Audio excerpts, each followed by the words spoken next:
Recording Bismillahirrahmanirrahim. in progress. Assalamualaikum warahmatullahi wabarakatuh. Waalaikumsalam. Alhamdulillahirabbil alamin wassalatu wassalamu ala asrofil anbiya'i wal mursalin wa ala alihi wa sahbihi ajmain amma ba'du. Saudara sekalian, alhamdulillah pagi ini kita bisa berjumpa ya, membahas tema yang hangat ya, yang ngeri-ngeri sedap ya. Saya akan share screen, ini sudah kelihatan ya.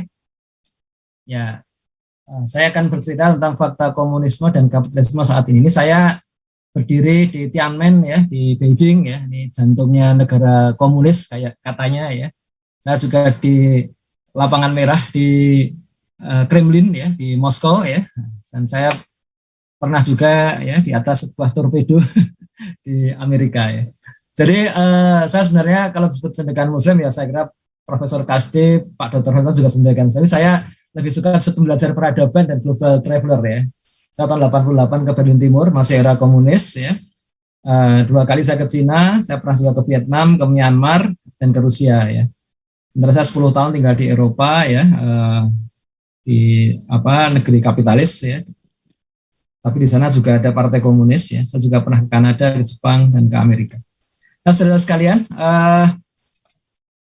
kalau kita bicara komunisme ya, komunisme dulu, maka pendiri komunisme itu tentunya orang yang sangat kecewa dengan kondisi kehidupan di Barat, di Rusia maupun di Cina. Ini dewa-dewa komunisme ya. Saya saksikan tiap tanggal 1 Mei di Austria, yang saya dulu 10 tahun di sana.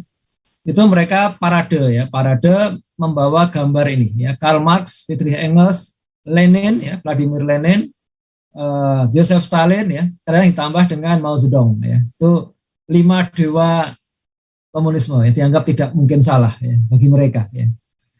Jadi kaum pendiri komunis itu menyaksikan kaum beragama itu khusyuk berdoa ya, namun hampir tak pernah dikabulkan permohonan di Eropa ya. Hari ini juga ada orang di negeri ini yang seperti itu ya. Ada yang nulis dulu di media sosial bahwa corona ini membuktikan Tuhan tidak ada katanya. Karena banyak pemuka agama, mau Kristen, mau Islam, mau Hindu, mau Yahudi, semuanya berdoa dan corona tetap ada. Tapi Tuhan tidak ada, kata mereka. Ya. Nah, jadi karena Tuhan tidak ada, maka peran Tuhan juga tidak perlu ada. Ya. Pemuka agama membela penguasa dan umatnya hanya disuruh bersabar dan berharap surga. Maka setiap ajaran yang memerlukan keberadaan Tuhan hanyalah candu belaka. Ini kata Lenin. Ya. Yang ada adalah materi, kebahagiaan itu juga hanya materi, yakni hormon-hormon di dalam otak manusia. Ya. Kita mengenal ada dopamin, serotonin, ya, macam-macam ya itu hormon yang membuat orang bahagia. Gitu kan, ya. Nah, jadi menurut mereka setiap manusia harus ditempatkan dan menempatkan dirinya dalam proses produksi dan kerja. Kerja. Ya. Jangan mikir agama. Anda itu mabuk agama, kebanyakan agama. Nah, ya. Negara harus solid, bersatu. Karena itu cukup ada satu partai dengan satu ketua. Nah, ini prinsip dalam komunis. Seluruh sumber daya ekonomi harus dimiliki bersama dengan negara sebagai pengelolanya. Dunia ini hanya akan adil bila diatur dengan komunisme dari tingkat desa hingga dunia. Komunisme menjadi ideologi transnasional. Ya, itu dikenal namanya Komintern, ya, komunis internasional sebutannya. Ya. Ini adalah prinsip-prinsip komunisme yang sejak awal berdirinya ada. Ya. Di beberapa negara juga masih ada ya. Tapi fakta sejarahnya adalah ya, ini adalah ideologi penindas dan penggali kuburan massal terbesar di dunia ya. Dalam mengeliminasi lawan politik, membantai 120 juta manusia dari tahun 1917 ya, revolusi Bolshevik di Rusia hingga tahun 91 sampai berakhirnya Uni Soviet ya. Dan itu sama dengan pembunuhan terhadap 187 nyawa per jam atau 1 nyawa tiap 20 detik selama 75 tahun ya, di 76 negara. Karl Marx mengatakan ya, bila waktu kita tiba kita tak akan menutupi terorisme kita ya. Kemudian Lenin mengatakan tidak jadi soal bila 3/4 dunia habis asal yang tinggal 1/4 itu komunis. Untuk melaksanakan komunisme kita tidak gentar berjalan di atas mayat 30 juta orang. Dan semasa berkuasa, Lenin membantai 1/2 juta bangsanya sendiri. Pokoknya yang tidak setuju dengan transisi komunisme dihabisi oleh dia. Dan kemudian penerusnya Joseph Stalin melanjutkan ya, itu menjagal 46 juta orang. Ini bangsanya sendiri loh, ya, di wilayah Uni Soviet. Ya. Kemudian ditiru oleh Mao Zedong, ya, RRC, ya, itu 50 juta orang dari sejak revolusi Tiongkok hingga akhir dari revolusi kebudayaan ya. Sampai Lenin, Stalin dan Mao Zedong itu berkuasa sampai meninggalnya. Ya. Pol Pot di Kamboja itu 2,5 juta jiwa, padahal rakyatnya cuma 5 juta. Ya. Dan Najibullah di Afghanistan itu 1,5 juta nyawa, yaitu 78 sampai 87, sampai berakhirnya invasi Soviet di Afghanistan. Ya. Maka saya kemudian di tempat-tempat yang saya kunjungi tadi saya membuat puisi. Ini foto saya di Berlin tahun 88 ya, masih komunis. Ya. Tembok Berlin. Ya. Tahun 1988 aku ke sana. Aku merasa terlempar ke suatu era yang hanya kulihat di film-film lama. Satu kota tanpa reklame atau bangunan berwarna. Semuanya abu-abu pucat tanpa rona. Di mana-mana mobil dengan desain tua. Kalau tidak buatan Jerman Timur, ya buatan Rusia. Di kota itu tak ada pengemis atau narisma. Juga tak ada sampah berceceran di jalan raya. Tapi aku juga nyaris tak melihat senyum di wajah manusia. Di kereta pulangnya, seorang sepuh wajah bercengkerama. Berapa lama dia butuhkan untuk keluar dari Berlin Timur? Ku bertanya. Hampir setahun mencari izin ini itu katanya. Tapi kalau Mikhail Gorbachev masih 10 tahun lagi berkuasa, mudah-mudahan tembok Berlin ini akan diperlonggar, tambahnya. 1989, hanya setahun kemudian ternyata, tembok itu tak hanya diperlonggar, tapi dengan tanah dibuat rata. Tahun 1991 aku ke sana lagi, tembok itu sedang dijual jadi cenderamata. 2011 aku ke sana lagi, sudah berubah total itu kota. Di Berlin tinggal sebuah garis di sepojok jalan diberi tanda bahwa di sana pernah ada tembok kejam pemisah bangsa. Nah itulah. Nah bagaimana perkembangan komunisme ya? Ini tadi setelah kursi tadi kita juga saya kira melihat banyak negara komunis yang memilih variannya sendiri. Komunisme Cina sudah berbeda dari Soviet sejak awal berdirinya. Ya. Bahkan mereka pernah berhadapan tapi nggak jadi perang karena masing-masing sudah punya nuklir. Ya. Beberapa negara Eropa Timur bahkan perlu diinvasi Soviet agar tetap komunis. Ya. Jadi seperti Hungaria, Bulgaria, Rumania, Polandia itu semua diinvasi sama Soviet. Yang berbeda Yugoslavia di bawah Joseph Broz Tito. Ya. Itu komunis tapi tidak pro-Soviet. Di Kamboja ya, Pol Pot itu disebut salah paham terhadap komunisme. Pol Pot itu doktor alumni Sorbonne Prancis, tapi di Prancis dia lebih banyak belajar komunisme dan salah paham. Area rakyatnya dihabisi. Ya.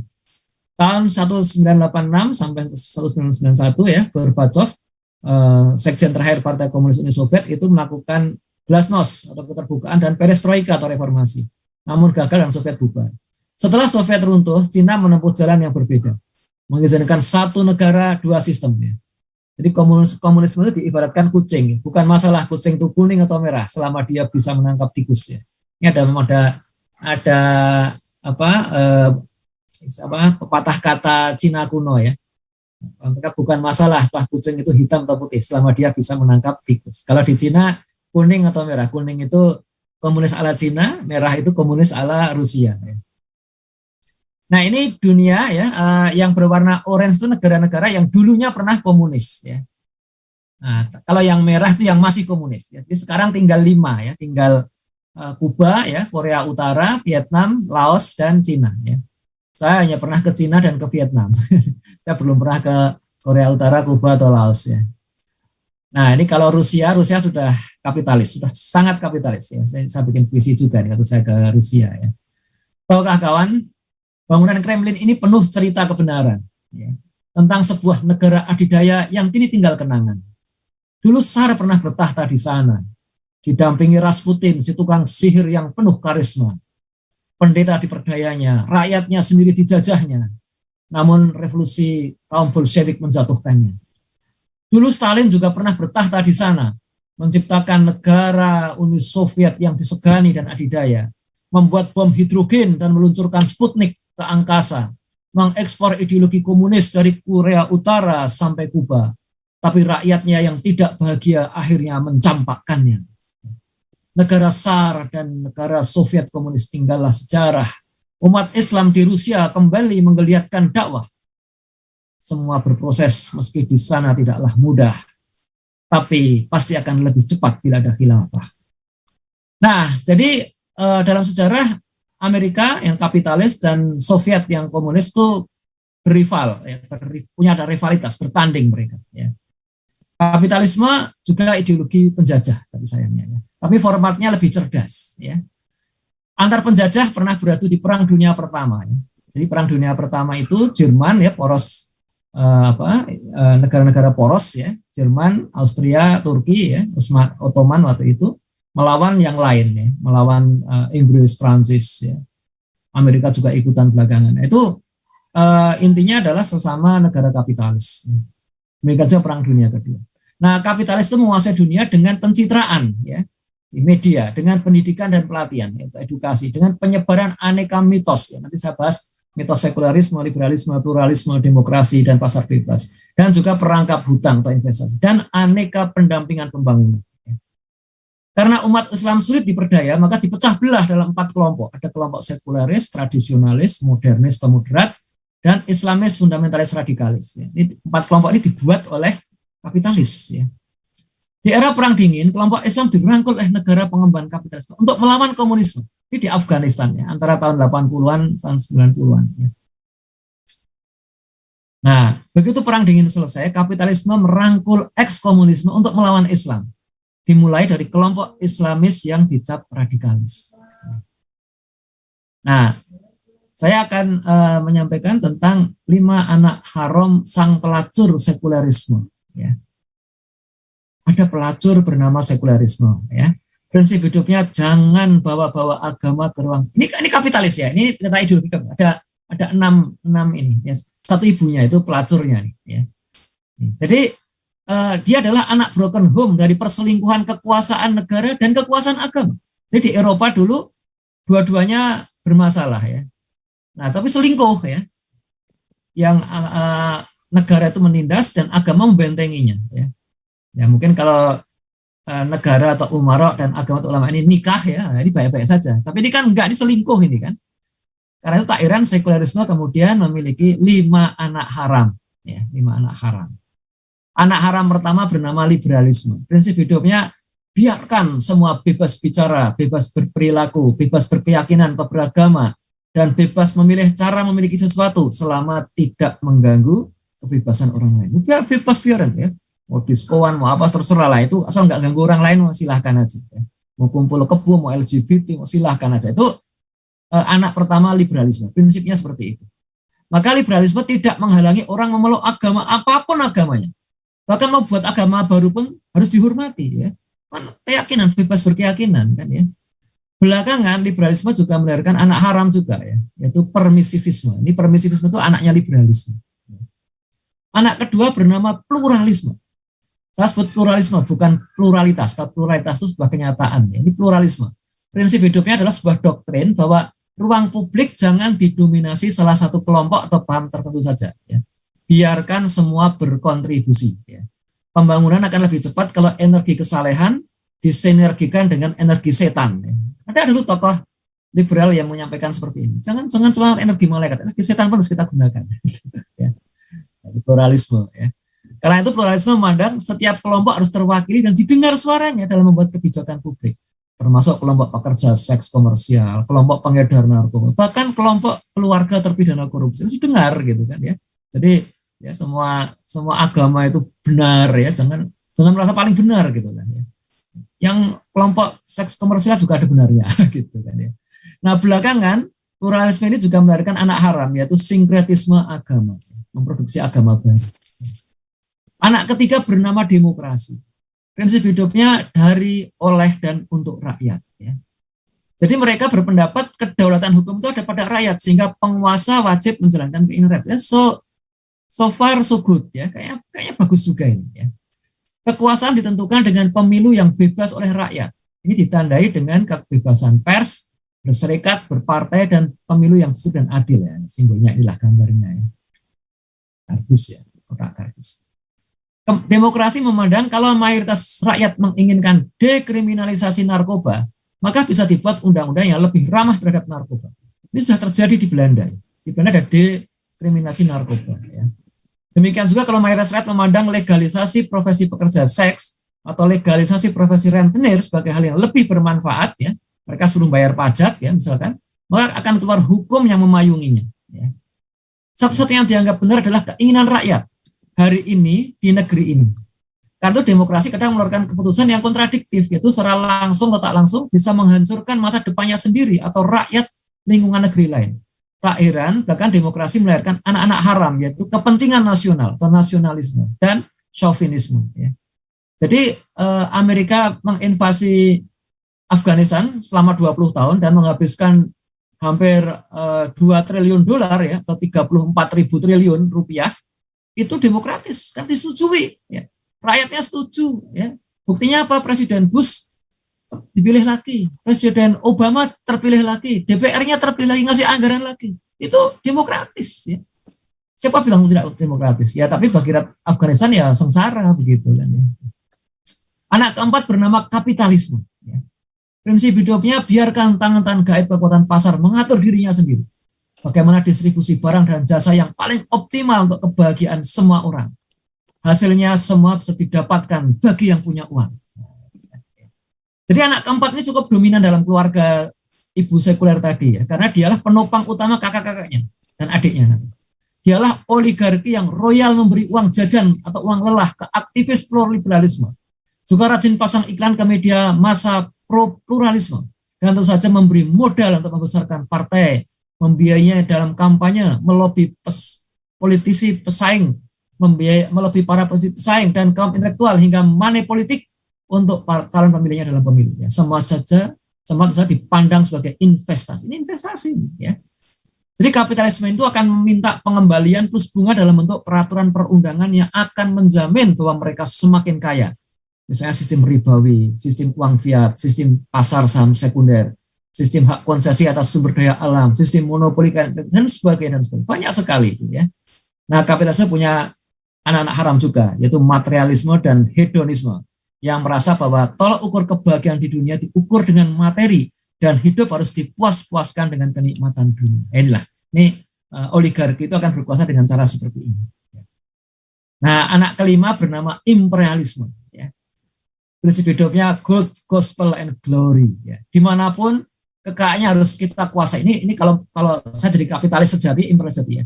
Kekayaannya harus kita kuasai, referensi hidupnya harus referensi kita, dan kita harus dihormati atau bahkan diagungkan.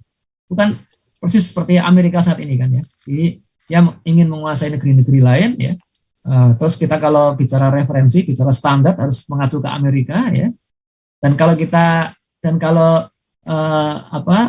kita ketemu orang Amerika, kita kok kayaknya ingin menghormati mereka. Mereka kayaknya lebih cerdas, lebih bermartabat begitu ya. Itu seperti itu ya. Nah, karena prinsipnya ini, maka imperialisme mengekspor tak cuma produk ataupun jasa, tapi juga falsafah hidup ya. Hukum yang menjadi rujukan halal haram, bahkan nilai-nilai etika dan estetika, kayak film, food, fun, fashion, itu semua sangat seperti itu. Sekarang disusul oleh Tiongkok.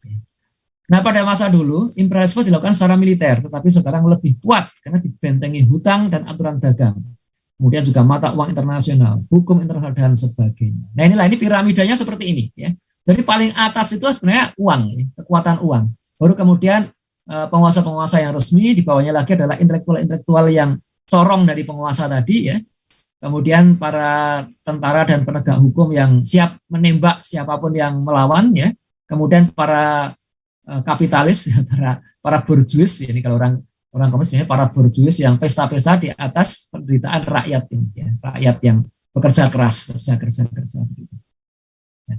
Nah, imperialisme ini punya anak haram yaitu globalisasi. Ya. Globalisasi itu jargon yang ditiupkan oleh kapitalisme. Nah, ini contoh ya, dampak dari kapitalisme adalah ada 10 negara berpendapatan per kapita rendah menengah dengan utang terus.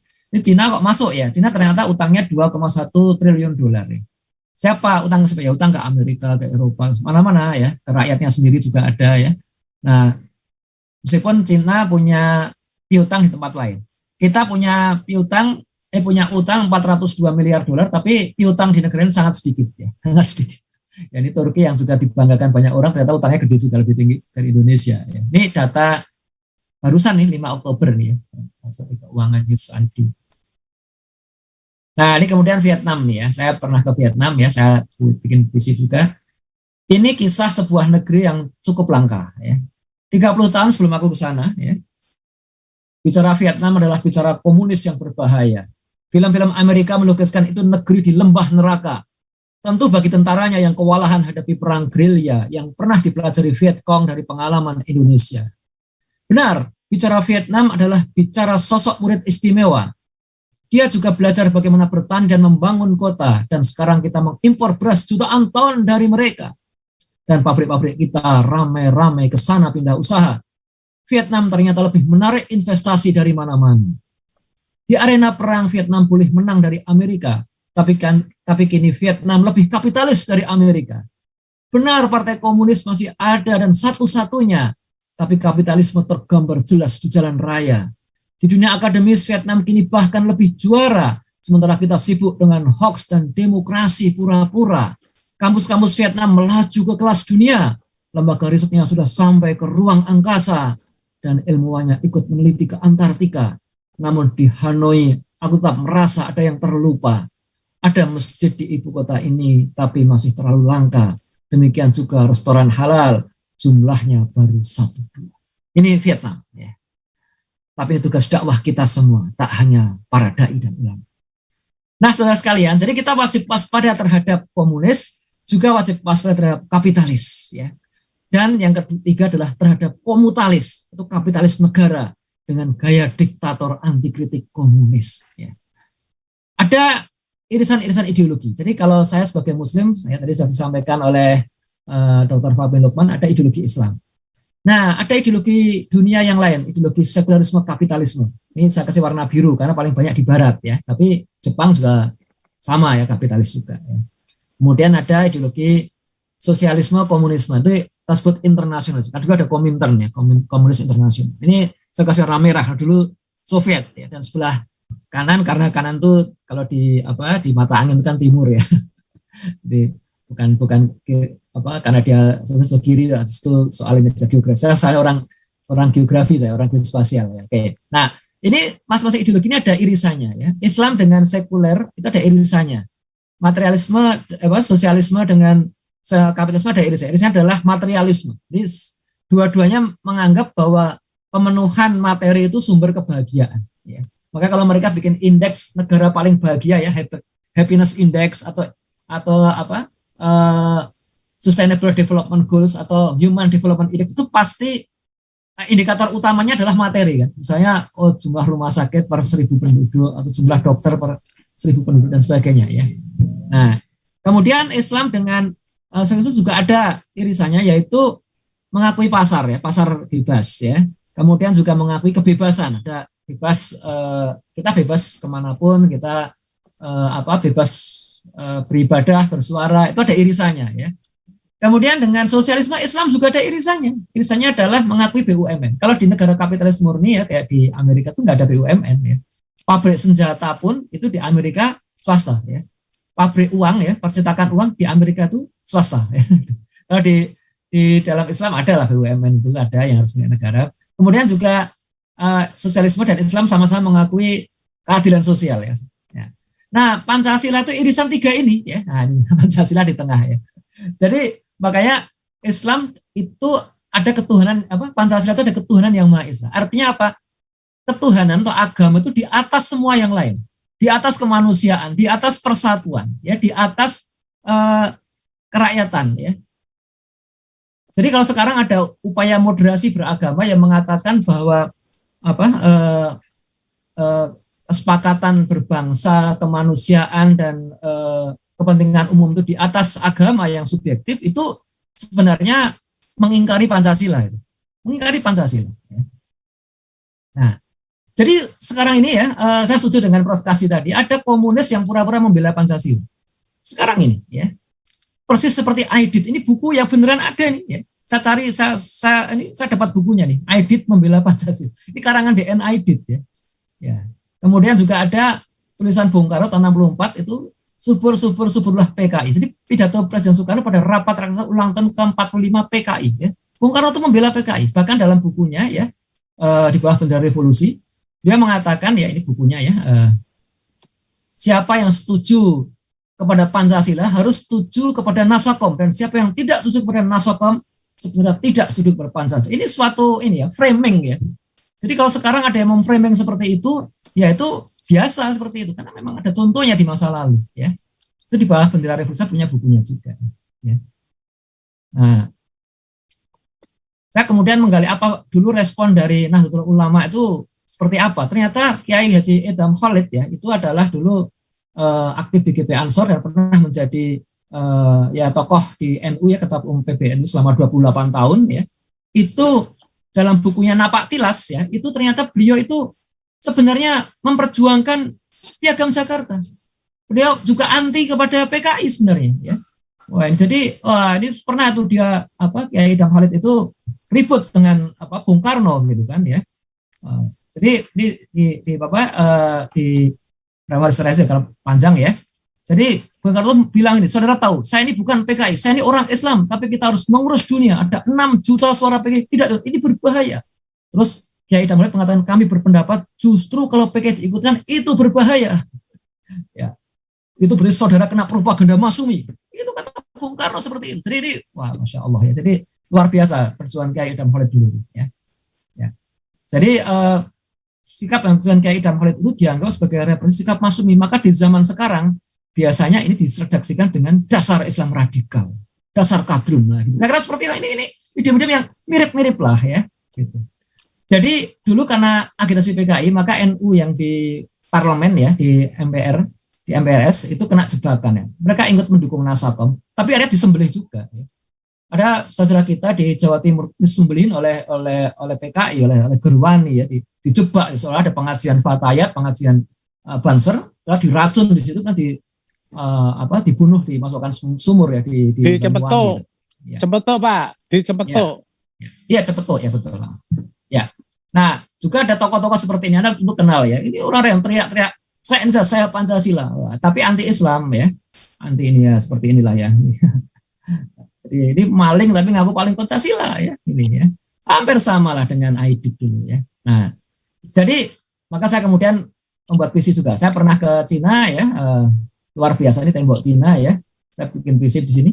Aku pernah berdiri di sana di atas sebuah tembok ribuan kilometer panjangnya, menghubungkan puncak-puncak gunung tak hingga banyaknya yang dibangun selama ribuan tahun lamanya oleh para kaisar Cina yang dikdaya namun sangat takut pada musuh-musuhnya. Dan sejarah memberiku pelajaran nyata.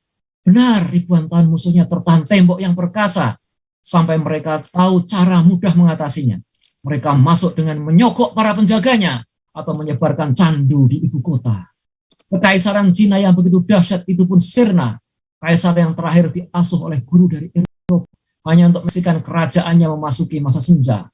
Sekarang Cina sedang menuju sebuah negara adidaya. Ini kemarin parade 70 tahun komunis Cina ya, tahun 2019 ya. Mereka berbangga pamer rudal-rudal nuklirnya ya, dan Xi Jinping mengatakan tidak ada lagi yang bisa membahayakan Cina selamanya. Gitu. Jadi meski tidak ada kaisar lagi yang setengah dewa, namun dengan visi, disiplin baca dan etos kerja dan tembok bisu itu cukup hanya untuk objek wisata. Cina sekarang ya, ini Xi Jinping berbangga juga tahun 2020 ya. Sekarang Cina nyaris sudah menghapus seluruh kemiskinan di pedesaan. Tahun 2014 itu ada 300 juta orang yang masih miskin ya. 300 lebih banyak dari Indonesia ya. Sekarang 2020 2021 itu yang miskin kurang dari 5 juta.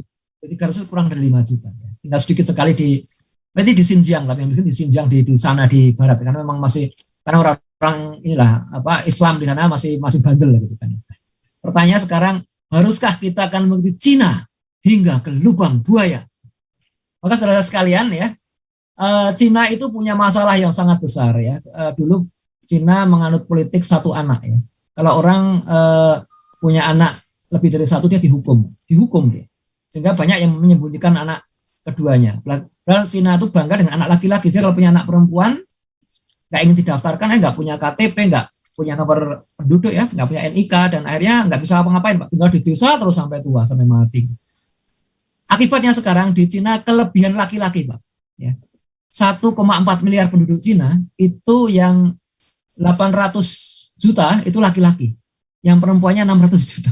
200 juta laki-laki nggak punya calon istri. Sangat mengerikan seperti itu. Ya. Nah di Barat sendiri, dunia Barat yang kapitalis itu dilanda kebuntuan oleh penyalahgunaan obat, sangat parah ya. Ini salah satu masalah yang berat di Amerika, di Jepang, di Belanda ya. Kemudian juga di negara yang sini, di Cina terutama, itu pembangunan yang besar-besaran, pertumbuhan yang sangat tinggi 2 digit itu menimbulkan kerusakan lingkungan yang parah. Memang kalau kita banyak ke Beijing itu nggak kelihatan, karena Beijing sudah dibersihkan dari semua industri. Ya. Nah, dulu tahun 2008 akan ada Olimpiade, maka Komite Olimpiade menyuruh Cina untuk menggeser semua pabrik minimal 200 kilo dari Beijing. Geser semua, Pak. Cuma saya pernah dari Shanghai ke Jinhua itu melewati daerah industri kayak itu benar-benar kayak malam, Pak. Itu siang hari padahal ya. Begitu pekatnya asap itu di sana ya. Nah, kemudian juga Semarang mengalami sekarang ada global warming ya. Global warming karena dunia ini begitu boros sumber daya, begitu banyak konsum ya, sehingga kemudian menimbulkan dampak yang serius secara global, yaitu pemanasan global. Saudara sekalian, jadi kalau saya buat sebuah kuadran ideologi ya, dalam 4 kuadran ya, kuadran 1 di kanan atas itu adalah kuadran Islam ya. Di sini yang paling maksimum itu adalah khilafah rasyidah ala minhajin nubuwah. Itu paling Islam kafah dan orangnya paling tidak otoriter ya. Mungkin kalau anti otoriter mungkin disebut dengan kata demokratis ya. Artinya peduli, tapi itu Islam kafah ya. Nah, di bawahnya sedikit itu Islam tradisionalis, Islam itu masih di sini ya. Belum pingin kafah ya, tapi sudah demokratis juga. Relatif demokratis, meskipun yang modernis lebih demokratis daripada yang tradisionalis. Nah, kemudian kalau di sini di bawah ini demokratis tapi Islam kafah, anti Islam kafah itu adalah ideologi kapitalisme ya, sekularisme, pluralisme, liberalisme yang dulu sudah divonis oleh MUI dengan fatwa haram ya, sepilis ya. Nah, ideologi RRC itu komunisme dalam politik, kapitalisme dalam ideologi, dalam ekonomi itu di sini ya. Ya anti Islam kafah yang jelas ya. Ya otoriter juga, nggak kesana juga. Ya. Ada di dalam Partai Komunis Cina itu ada demokrasi, tapi demokrasi di dalam partai. Ya. Kalau keluar nggak demokrasi, nggak boleh ada orang. Kalau mau ngeritik masuk partai dulu. Gitu. Silakan jadi lurah dulu biar merasakan beratnya memimpin. Jangan asal ngeritik. Dulu Xi Jinping itu jadi lurah juga katanya. Ya. Jadi lurah, camat, ya, bupati, ya, gubernur, baru kemudian jadi politbiro. Gitu. Nah kemudian ideologi komunisme yang asli di sini ya. Ini dulu zaman masih Soviet dulu di sini ya. Dialektika marxisme itu RRC sebelum berubah oleh Deng Xiaoping juga di sini merah ini kuadran 3. Ada lagi kuadran 4 itu ideologi terorisme itu ISIS dan kawan-kawan di sini ya. Sebagian Wahabi di sini ya, dia otoriter, pengen Islam kafah tapi otoriter. Ya. Orde baru di sini lah, ya. Orde lama di sini agak mepet-mepet lah gitu lah ya.